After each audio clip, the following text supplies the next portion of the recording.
Article 19 freedom of speech, article 35 religious freedom, article 21 right to life, article 14 అందరికీ equality. ఎవరిని తిట్టకండి. క్రైస్తవ నాయకులు ఇతరులు తిట్టకూడదు, ఇతర దేవస్థలు దూషించకూడదు. అలాగే హిందూస్ చర్చిలు. ఇప్పుడు పవన్ కళ్యాణ్ మీద ఎందుకు అందరికీ కోపం అంటే ఫిబ్రవరి 10ని ఆయన ఒక లెటర్ రిలీజ్ చేశాడు ఆంధ్రాలో అఫీషియల్గా 26 జిల్లాలకి. ప్రతి మండలంలో ఎన్ని చర్చిలు ఉన్నాయో తెలుసుకోండి అని. దాన్ని నేను ఖండించాను. మళ్ళీ మార్చి 5న ఆయన తప్పు అయిపోయిందని విత్డ్రా చేసుకున్నాడు.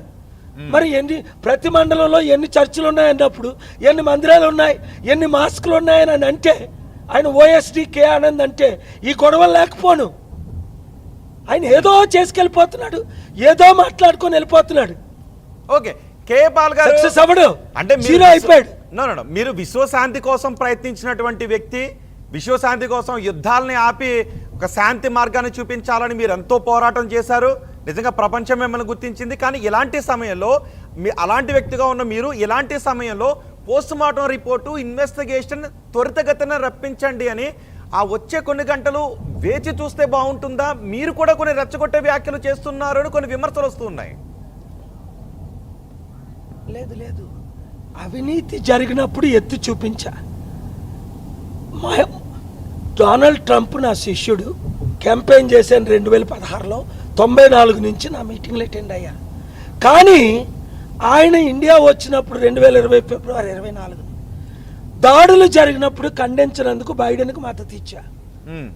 3 రాష్ట్రాల్లో స్వింగ్ స్టేట్లో ఓడించి 44,000 ఓట్లలో 3 రాష్ట్రాలు పెన్సిల్వేనియా, మిచిగన్, విస్కాన్ 2016లో గెలిపించింది. 2020లో ఓడించినప్పుడు ఇప్పుడు ఆయన సరెండర్ అయ్యి సత్యాన్ని తెలుసుకొని కాంప్రమైజ్. ఎందుకు ఆయన నేను ఖండించాను? నా బుక్ చదవండి, save America and the world from Trump అని. క్రిస్టియన్ అయినా, బైడెన్ క్యాథలిక్, క్రిస్టియన్ కాదు. ఒక క్యాథలిక్ని గెలిపించాను కానీ ఒక క్రిస్టియన్ ని ఖండించాను. 260 కోట్ల మంది క్రైస్తవులు నాతో అప్సెట్ అయ్యారు. కానీ దేవుడు గెలిచాడు, సత్యం గెలిచింది. నేను ఇక్కడేమంటున్నానంటే ఒక ప్రపంచ శాంతి దూతగా రెచ్చగొట్టే మాటలు ఆడినప్పుడు అది తప్పు. పోలీసులు రాజమండ్రిలో దైవజనుల్ని లాఠీ చార్జ్ చేసినప్పుడు అది తప్పు. ఇన్వెస్టిగేషన్ చేయకుండా ఇది యాక్సిడెంట్ అని చూపించడం తప్పు. యాక్సిడెంట్ అని చూపించడం తప్పు.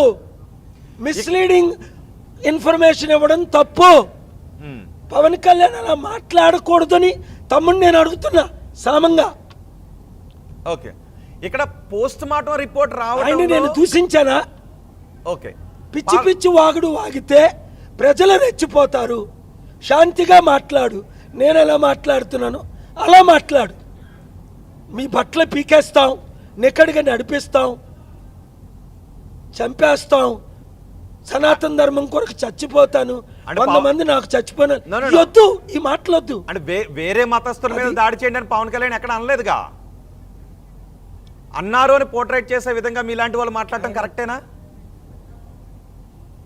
ఆయన లడ్డూ వివాదంలో కానీ జనసేన మీటింగ్లో కానీ అన్ని రెచ్చగొట్టిన మాటలు ఆడారండి. ఆయన్ని గెలిపించిన వర్మానే వాళ్ళ పిల్లలే సరికదా, ఆ వర్మాని అన్నయ్య మాట్లాడాడు. అవి రాజకీయాలు, అది వద్దు, అది వద్దు. అందరినీ రాజకీయాలతో ఎందుకు ముడి పెడుతున్నారు? ఈ ప్రవీణ్ పగడాల పోస్ట్ మార్టం రిపోర్ట్ రావాలి, త్వరగా రావాలి, ఇన్వెస్టిగేషన్ త్వరగా కంప్లీట్ కావాలి. 10 నిమిషాల వ్యవధిలో కార్లెన్ని కాదు. నేను ఎందుకు అంటున్నానంటే ఇది మణిపూర్లో ముందు ఒక హత్య జరిగింది, తర్వాత 10 హత్యలు, తర్వాత లక్షల మంది కనిపించట్లు 1000 హత్యలు. నెక్కడ్ క్రిస్టియన్స్ అందరినీ నెక్కడ్ చేసి చర్చిలు 1000 కూల్చేశారు. అదే చేశాడు పవన్ కళ్యాణ్. ఎన్ని చర్చిలు ఉన్నాయని లెటర్ ఎందుకు పంపాడు? బాహ్యంగా ఆయన క్షమాపణ చెప్పాలా వద్దా? నువ్వు చర్చిలు ఎన్ని ఉన్నాయి లెక్క పెట్టమని అఫీషియల్గా ఒక డిప్యూటీ సీఎంగా ఆయన ఓఎస్డి కే ఆనంద్ ద్వారా ఫిబ్రవరి 10, 2025లో ఎందుకు లెటర్ పంపాడు? మళ్ళా అది తప్పు అయిందని మార్చి 5లో 2025 రోజుల్లో ఎందుకు విత్డ్రా చేసుకున్నారు? అదే లెటర్లో ఎన్ని ముస్లిం మాస్కులు ఉన్నాయి, ఎన్ని మందిరాలు ఉన్నాయి ఇల్లీగల్గా, అంటే గొడవ లేకపోను కదా. ఉమ్. ఆయన విధి విధానాలు మాకు హిందీ భాష రుద్దకండి అని అన్నాడు ఆయనే. ఆ వీడియోలు చూడండి. ఇప్పుడు మనకి హిందీ భాష ఎందుకు వద్దు, వాళ్ళ డబ్బులు కావాలా, ఈ రెచ్చగొట్టు అంటారు. అందుకనే స్టాలిన్, కేజ్రీవాల్, ఇక్కడ రేవంత్ రెడ్డి, ఆ విషయంలో కేసీఆర్, కేటీఆర్, దేశం అంతా ఒకటైపోయింది. మేము హిందీ భాష, నేను మాట్లాడతా హిందీని, కానీ నా మాతృభాష తెలుగు. మన మాతృభాషల్ని తీసేసి one nation, one language, one poll, one dictator, one party, ఈ అజెండాని నేను ఫైట్ చేస్తున్నాను, పొలిటికల్ అజెండాని. ఓకే, పొలిటికల్ అజెండా మీద అది మీరు ఖచ్చితంగా అర్థం ఫైట్ చేసుకోండి. చేయాలి. ప్రజాశాంతి పార్టీ అధ్యక్షులుగా కూడా ఉన్నారు కాబట్టి మీరు ఖచ్చితంగా ఫైట్ చేయాలి. కానీ ప్రవీణ్ పగడాలాది హత్య లేకపోతే ప్రమాదం అనేది ఖచ్చితంగా ముందు తెలియాలి. ఎంత త్వరగా తెలుస్తుంది అనే దానిపైనే ఆధారపడి ఉంటుంది. పోస్ట్ మార్టం రిపోర్ట్ రావడంలో జాప్యం జరుగుతుందని మీకు అనిపిస్తుందా? చూడండి, నేను 2-3 ప్రశ్నలు అక్కడ ఇన్ఛార్జ్ని అడగడానికి వెళ్ళా. అక్కడ ఏఎస్పీ గారు మిమ్మల్ని కలుపుతాను అని ఎస్పీ గారు అందరు నన్ను ఏఎస్పీ డిఎస్పీ వెయిట్ చేయించారు 1 అవర్. అందరినీ కామ్ చేయించాను. వాళ్ళు అడుగుతుంది ఏంటి, ఇది హత్య, 5,000 మంది, మీరే న్యాయం చేయాలని. మీ వీడియోలు చూడండి, 1,000 మంది ఎలాగడిగారు. నేను అడుగుతాను ప్రశ్నలు, మీరు నోరు మూసుకొని ఉండండి అని అందరినీ శాంతిపరిచి వచ్చాను. నన్ను 1 అవర్ వెయిట్ చేయించారు. మీ స్థానంలోనే మీడియా ముందే 2 ప్రశ్నలు అడుగుతానన్నా. తప్పకుండా డాక్టర్ గారు బయటకు వస్తారని ఆ విజయనగరం నుండి వచ్చిన ఏఎస్పీ చాలా మంచి ఆయన, చాలా గౌరవంగా నన్ను ట్రీట్ చేశారు.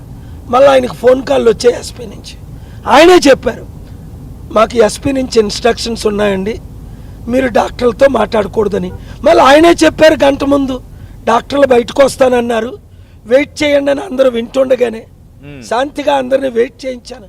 అది మోసం చేయడం కాదా? నేను ఒక పార్టీ ఇన్ పర్సన్ అడ్వకేట్ని సుప్రీంకోర్టులో, ఏపీ హైకోర్టులో, తెలంగాణ హైకోర్టులో వాదించి అనేక కేసులు, ప్రత్యేక హోదాకి డైరెక్షన్ తీసుకొచ్చాను. ఆంధ్రప్రదేశ్లో స్టీల్ ప్లాంట్ అమ్మకుండా 5 ఆర్డర్లు తీసుకొచ్చాను. హైడ్రా ఇల్లీగల్గా చర్యలు తీసుకుంటుంటే డ్యూ ప్రాసెస్ లేకుండా కానీ ఇప్పుడు మనం మాట్లాడుకుంటున్నది ప్రవీణ్ పగడాల హత్య గురించి.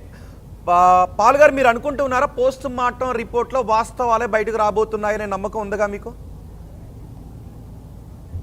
నాకైతే నమ్మకం లేదండి. ఎందుకంటే అక్కడ సీన్ చూసిన తర్వాత, అక్కడ పోలీసుల రిపోర్ట్ బిహేవియర్ చూసిన తర్వాత ఏమో చంద్రబాబు నాయుడు గారు అనుకుంటే సత్యం బయటకు వస్తుంది. లోకేష్ ఆల్రెడీ సంతాపం ప్రకటించారు. ఇక్కడ మాకు ప్రశ్నలు ఏమంటున్నారు, మాకు సంతాపం కాదండి, సత్యం బయటకు రావాలి. అది పాల్ గారు, చంద్రబాబు నాయుడు గారు అనుకుంటే 100% సత్యం బయటకు వస్తుంది. మీరు అనుమానం వ్యక్తం చేస్తున్నట్టు, ఎందుకంటే అక్కడ వీడియో రికార్డ్ చేశారు. ఈజీగా ఎవడు చూశాడు? అవి కాదండి, పంచనామాలు ముందు లేవు. ఒక రోజంతా పంచనామాలు చేయలేదు, క్రైమ్ సీన్ బాగా ప్రొటెక్ట్ చేయలేదు.